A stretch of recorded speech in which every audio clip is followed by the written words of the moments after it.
कि दुलारे बड़े दुलारी बड़े दुलारी कि माता रानी को जब सजाते हैं तो बहुत ही सुंदर लगती है। इसीलिए कहना है दुलारे बड़े दुलारे बड़े दुलारी दुलारे बड़े दुलारे बड़े दुलारी सबका से हाय सुकुमार हमार मैया सोनारी सबका से हाय सुकुमार हमार मैया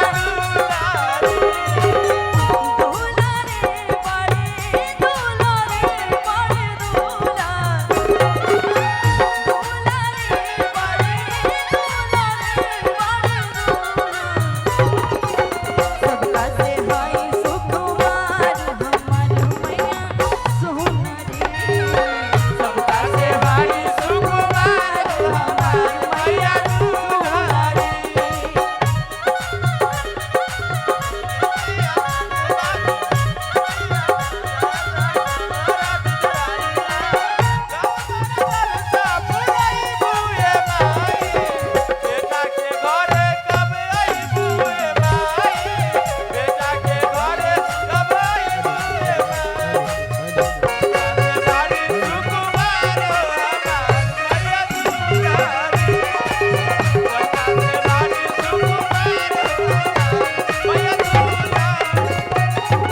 नाक में नथुनिया शोभे काला चंद्रहार हो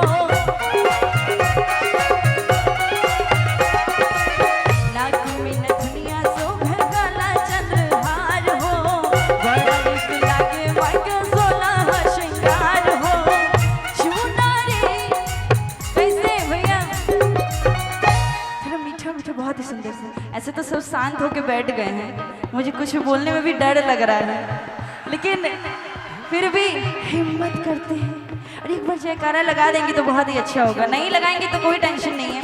प्रेम से बोलिए सिर वाली मैया की।